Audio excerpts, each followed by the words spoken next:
Sandi Carroll.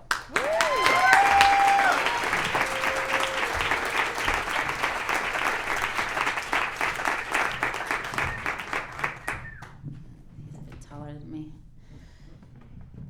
So, I'm standing on Canal Street in Chinatown at this watch stand, and I'm scanning the trays for fake Rolex when I hear this woman say, I want to see your best Rolex. And I look over, and there's this woman, and she's basically clad head to toe in Louis Vuitton. And the watch vendor kind of looks at her sideways, and I guess she gets offended because she points to the apparently expensive watch on her wrist, and she says, you see this watch I'm wearing? I want to see your best Rolex. And so he kind of nods, and he says, you wait here, 5 minutes. And off he goes. And off I go, right behind him, thinking, I'd love it when people do my job for me. Because at the time, I was working undercover for a private investigation company that investigates counterfeit merchandise and trademark infringement in Chinatown. And what that means, simply put, is it was my job to find fake Rolex. So the company hires mostly out-of-work actors because we have to go to Chinatown several times a week and spy on the same people over and over again. So we have to disguise ourselves so they don't recognize us. And actors are generally happy to, put on crazy wigs and pretend to be somebody else every day. So anyway, I'm following this guy through Chinatown, and he walks directly to a storage location, a basement storage location a few blocks away. Now, usually these guys automatically pull some kind of anti-following tactics. They double back 3 or 4 times, or they cross the street dodging traffic. But this guy, for some reason, just walks straight there. And he unlocks this little door, he goes inside, and he comes back out with a black plastic bag. And I'm so excited, I don't even bother to follow him back to the store, where I'm sure he sold it for 10 times what it was worth, because I am the super spy hero of the day, because I found the secret storage location, which is the biggest challenge in our job, is to find where they hide their stuff. Because, Chinatown is crazy. I mean, everybody's been to Chinatown probably, right? But I remember the first time I went down there, it was like, there's way more going on here than meets the eye. And when I started working undercover, I realized it's true, because, Chinatown is full of facades. It's like, for starters, we aren't what we seem to be. The watches aren't really Rolex. The vendors aren't even Chinese, they're mostly Vietnamese.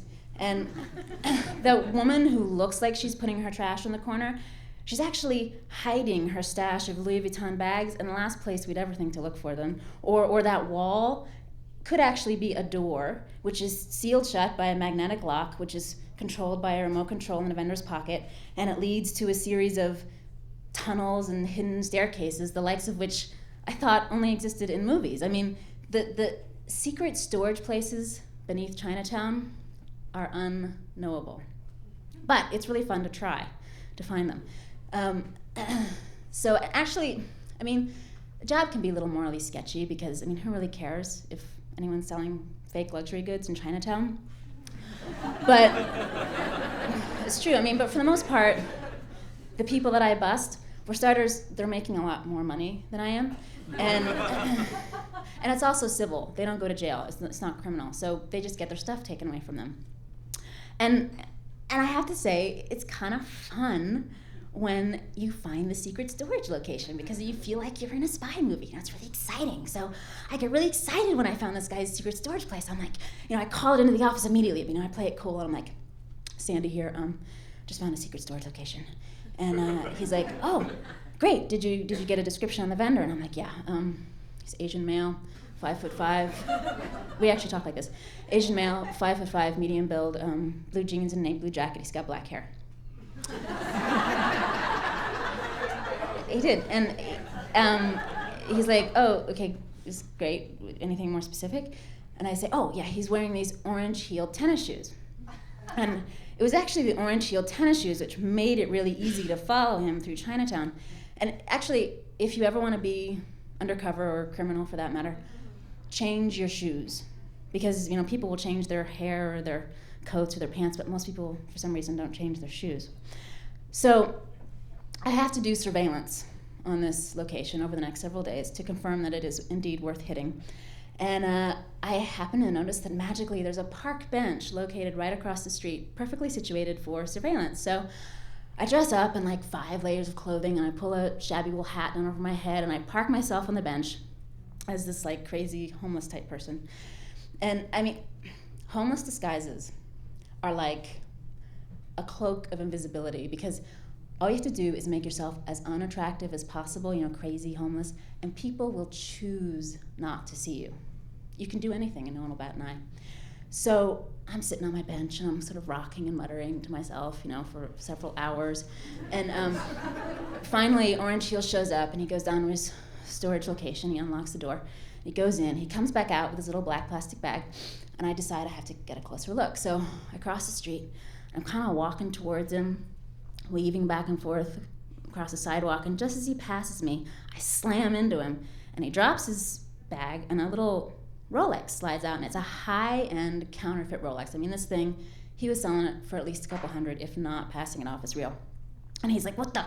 And I'm just like so terrified of my own audacity that I'm, lack of anything better to say, I'm like, the coming of the Lord is near. And and it seemed like a good thing to save time. He says something in Vietnamese probably, and he picks up his plastic bag, and just as he starts off, I look up, and we're looking right at each other. And I expect him to look like a criminal or something. I don't know what they look like, but mean or cold or something. But he's just a kid. I mean, he doesn't have a single smile wrinkle on his face. And he looks as scared as I am. So the next day is a raid day. And I should explain, there's us, the spies, and then there's the raid team. So we go out, we find out who's got what where, and then the raid team, they go in and they take it. So morning of the raid, I have to confirm that the merchandise is still in the location. So I sit in my park bench, I wait for Orange Heels to show up. He does. He goes into the storage location, comes out with his usual black plastic bag, and then he goes off to the store for his day's sales. And I call it in, merchandise location confirmed. And then I go off to a coffee shop to wait for my next assignment for the day. And the raid team goes in, and they hit it, they break down the door, whatever. And they find 10,000 high-end counterfeit Rolex watches. I mean, this is huge. It's like over $1 million worth of merchandise, potentially. And right next to the watches, they find bags of drugs and guns. So I'm kicking back in my coffee shop when I get a call to say I have to meet up with the cops immediately to do a drive-by ID of Orange Shields at his store because they want to arrest him for possession of drugs and illegal weapons. And I'm like, okay, this is not what I signed up for. This is like, I'm in way over my head here. I mean, okay, this is like people are going to jail here. I'm going to have to testify against this guy in court or something. Not to mention that I've been spying all week on a guy who might potentially kill me if he knew. I mean, we stood less than a foot away and he looked right at my face. So I have specific instructions to go down to the corner of Howard and Crosby and wait for a cop car to drive by. And when it does, I'm to wave it down and say exactly this: oh my God, a guy just stole my wallet. That was a secret code phrase. So I'm standing on the corner of Howard and Crosby. Cop car approaches. I wave it down. I run up, and I don't know, because I'm an actress, I say, oh my God, a guy just stole my wallet. And the cop says, oh yeah, what do you look like? And I'm like, I don't know, I was just told to tell you that. And he's like, oh, you're the lady was supposed to pick up. And I'm like, yeah, it's me. And he's like, oh, get in. So get in, and I'm sliding down in the backseat of the car as much as possible as we drive down Canal Street because I'm terrified that this murderous drug dealer is going to see me and recognize me in the cop car, not the other way around. And I think the cops must have sensed my nervousness, probably because I had a scarf draped over my head with only my eyes showing, because he offered to loan me his sunglasses. And they were Oakley's and they were real too. So we're driving along, and we drive past his door. And he's not there. I mean, of course he's not there. His storage location is crawling with cops. I'm sure he was well hidden in the maze that is Chinatown. But I'm relieved because, one, I'm scared of this guy. But two, I kind of actually don't really know what he looks like. I mean, okay, I looked at him for all of 2 seconds, but he just looked young. And the only way I really knew this guy was by his orange heel tennis shoes. It's like, what if I send the wrong guy to prison based on a pair of Nikes? So I go back to the with the cops to the police station and to fill out a report. And I'm sitting in the back room when the bags of drugs and guns arrive, and they are 2 Ziploc baggies filled with ecstasy and a handgun. Okay, this was not the, garbage bags filled with cocaine and semi-automatic rifles that I had been imagining. I mean, a handgun is a dangerous weapon, but ecstasy it's just ecstasy. So the cop, he hands me his number and he says, if you see him while you're out there, you give me a call. So about a month goes by, and I don't see Orange Shields anywhere. He's probably laying low. But I kind of make a little, game with myself every time I walk by his store. I kind of scan the shoes. And one day I'm walking along. I'm not really paying attention. I just kind of walking past the store. I look over, and I see the orange heels. And I'm terrified because I'm still convinced that this guy knows who I am, and he is very pissed off. So I look up, and he's looking right at me. So I kind of smile, and then I realize he's looking right through me. I mean, he doesn't even see me.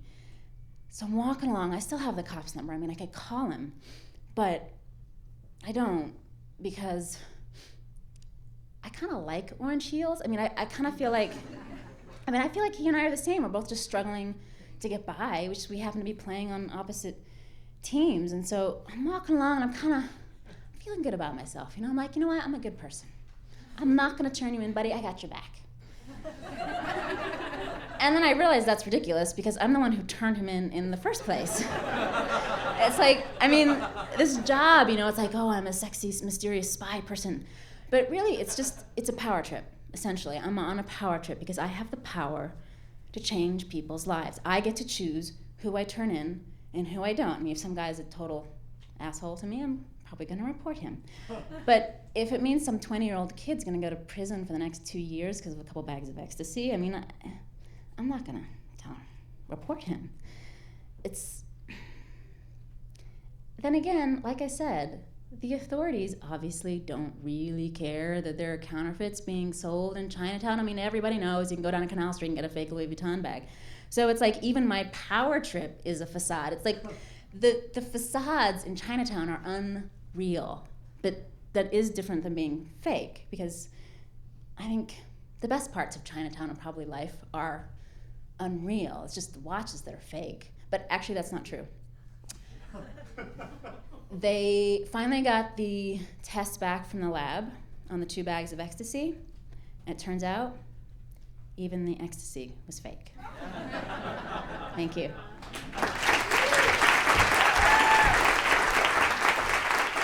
Sandi Carroll.